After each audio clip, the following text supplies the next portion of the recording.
शिळखिडकाळी भागात रसायनं, टायर, भंगाराची साठवणूक करणाऱ्या बेकायदा गोदामं आणि विरोधात ठाणे महापालिकेनं विशेष मोहीम हाती घेतली आहे। या मोहिमेत बुधवारी 44 बेकायदा गोदामं जमीनदोस्त करण्यात आली असून आतापर्यंत पालिकेनं 261 बेकायदा गोदामं भुईसपाट केली आहेत। या कारवाईमुळे गोदाम माफियांचं धावदाण आहे।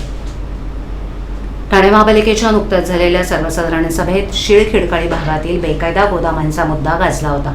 या भागात भूमाफियांनी 1000च्या आसपास रसायनं, टायर, भंगाराच्या बेकायदा गोदामांचं नवं जाळं उभारलं असून या गोदामांना वारंवार लागणाऱ्या आगींमुळे परिसरातील अधिकृत इमारतींमधील नागरिकांच्या जीविताला धोका निर्माण झालाय, असा दावा शिवसेना पक्षाचे नगरसेवक बाबाजी पाटील यांनी केला होता। या प्रकरणी त्यांनी कारवाईची मागणी केली होती।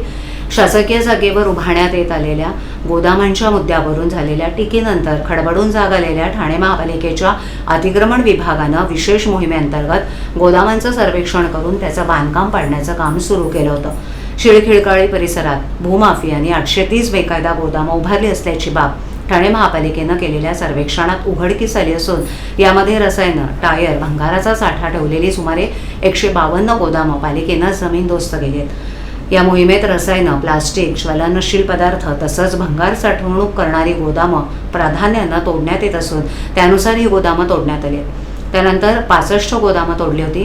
राजकीय विरोध झुगारून ठाणे महापालिका आयुक्त सौरभ राव हेही कारवाई करत असून बुधवारी पुन्हा 44 गोदामं तोडण्यात आली।